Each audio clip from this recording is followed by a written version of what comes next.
Hello and welcome to our latest unboxing video. I'm Eliza here at the Hatfield Public Library, and I have a really big, really heavy box of nonfiction books.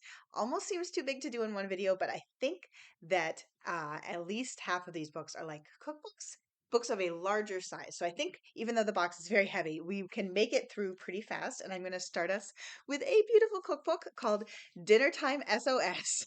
This is what my brain says like literally every weekend time. It's like dinner time, help, help, I don't know what to do.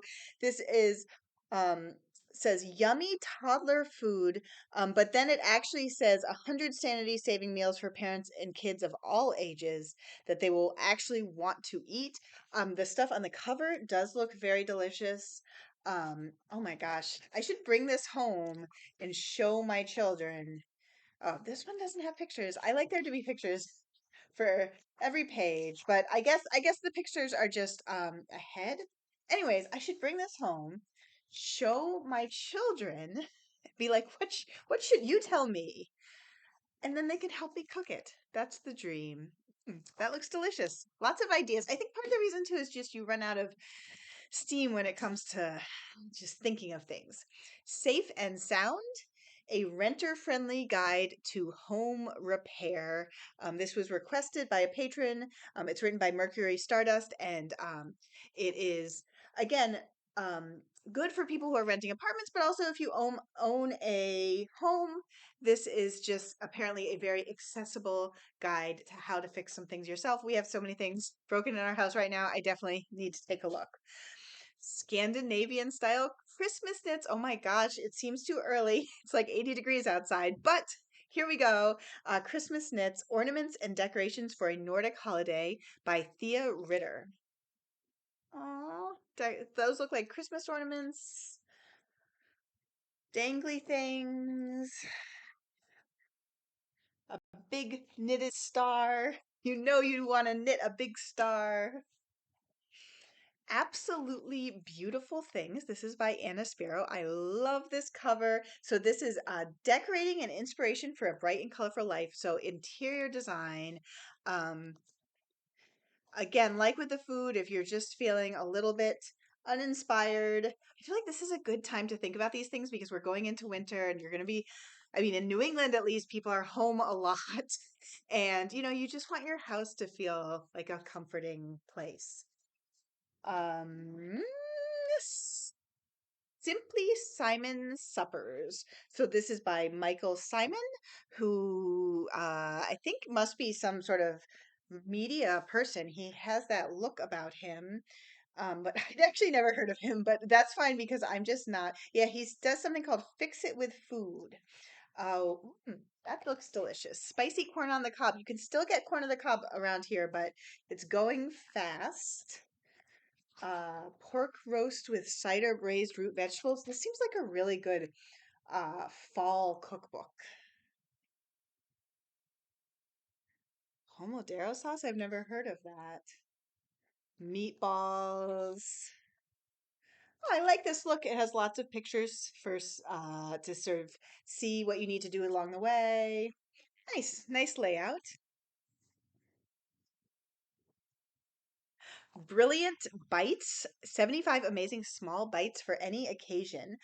This is by Megan Brown, the Baker Mama. So another person who's famous either on the internet or television. Oh my gosh, these are so cute. This is perfect for all those fall and Halloween parties. They do look kind of time consuming. Some of them, maybe not those. Those look a little wow, bacon mac and cheese jalapeno bites. I'm going to have to look at this next time I go to a party and can't think of anything to bring. Ooh, okay. Company. The radically casual art of cooking for others, recipes, menus, advice. Emmy Thielen. I worried when I saw this, I was like, this is kind of too abstract for people, but it turns out it has a ton of holds on it. So the people are saying, yes, we want this book. We want to um, radicalize our casual art of cooking for others, which is great. I love dinner parties, so I am on board with this. Um, interesting, interesting layout. Uh, let's see. Cast iron garlic shrimp.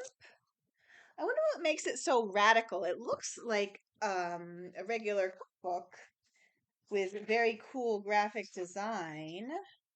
Um, but maybe it's in the like the intro and the personality of the writer that makes it distinct. Oh my gosh. I think this book is why the box was so heavy. This book is so heavy. It's called Tenderheart by Hetty Louie McKinnon. It says a cookbook about vegetables and unbreakable family bonds. So another one where it's sort of like about a little more than the food. Wow. Carrot and cannellini beet sheet. That looks amazing. I mean, that's just an amazing photograph. Wow. Tiger salad with green tea noodles. Upside down rhubarb cake sounds delicious, but so heavy. Anyways, everybody come by, lift it, see how heavy it is, and then look at some of the beautiful recipes inside. I think this is the last of the cookbooks. Tandoori Home Cooking, and this is by Maunika Gowardhan. 70 classic Indian tandoori recipes to cook at home. So when I saw this cookbook, I was like, people don't have tandoori ovens. How are they going to cook? But it turns out you can actually use pretty much any stove and recreate the effect. Um, Not a lot of pictures here, but these are chutneys, so I think that's probably why. Uh, Here is, let's see. Looks like a lot of these are sides. It's nice. Okay, yeah, here we're getting into more of the recipe section. Sweet corn stir fry, roasted carrots, spiced orange salad. That all sounds delicious. Um, and I imagine someplace in the cookbook that there are breads. Yum. Oh my gosh, that just looks so delicious. So, um, yes, I'm going to do a few more of the other nonfiction books that we have real quick. We have Gambler, Secrets from a Life at Risk, Billy Waters. There's a really special one at the bottom. So I just want to get, I mean, not that I'm rushing through these other books, but I just want to get all of them in. So this is about a man who was apparently known as the Michael Jordan of sports betting. I had not personally heard of him, but I guess he's very famous for his life as a gambler. We have The Deadline by Jill Lepore, and this is essays. Jill Lepore is a New Yorker writer, and so this is a collection of 46 of her essays, including 3 unpublished ones. We have The Tyranny of the Minority by Stephen Levitsky and Daniel Ziblatt. They previously wrote How Democracies Die, which we had here and was popular here. Um, Says that the prospect of change in America has sparked authoritarian backlash that's threatening our political system. And so they offer sort of a historical and global examples for helping to understand why that is happening. Ooh, this is exciting. We got the, I guess, famous biography of Robert Oppenheimer by Kay Bird and Martin J. Sherwin. It's called American Prometheus, and it was written a while ago, but people have been wanting to read it because the movie came out. Work It Out, a mood boosting exercise guide for people who just want to lie down. Oh my gosh, this is me at the end of the day. Sarah Kurchak. I really like the cover. Wear it well, reclaim your closet, and rediscover the joy of getting dressed. Oh, interesting. That sounds like I feel like I definitely fall into the trap that so many people do of having those clothes that you don't wear but don't want to get rid of, and then they clutter everything up. America. Oh, I'm sorry, Mark R. Levin. That's funny. I read it from the side and it looked like America. Oh, I see. It says America at the bottom. Well, I'm confusing this book. It says the Democrat Party hates America. I always call it the Democratic Party. Do you say Democrat Party?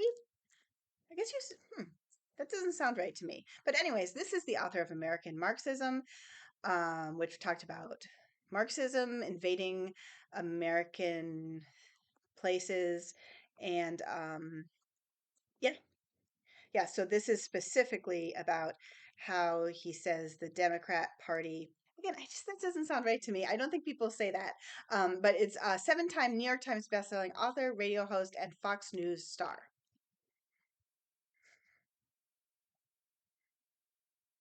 The Rise and Fall of an American Fortune. This is called Astor, and it's written by Anderson Cooper and Katherine Howe.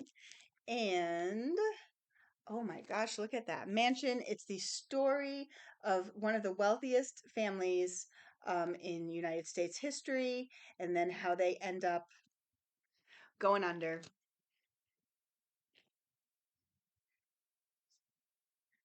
The Dress Diary. Oh, this book, I'm so interested in this book. It's called Secrets from a Victorian Woman's Wardrobe by Kate Strasdin. And this is about a woman who gets a diary on her wedding day, 1838, and then it turns out she cut a little piece of fabric out of off when she was making each dress, and then she wrote about what the story behind it. So that sounds very fascinating. 3 more books. Build the Life You Want by Arthur C. Brooks and Oprah Winfrey, trying to help people get happier. We have the beautiful Home Edit Stay Organized. So another one for people to help them find a system that will organize their house and then actually keep the house organized instead of falling apart within a couple months. Just saying, it happens. Last book, very excited about this one. Um, Michael Coffey, sculptor and furniture maker in wood.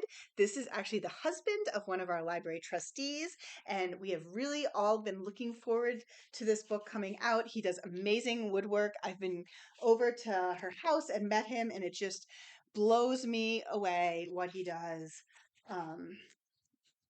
And he's invented styles of furniture that, I mean, I don't really know anything about furniture, but it definitely seems like nothing else I've ever seen.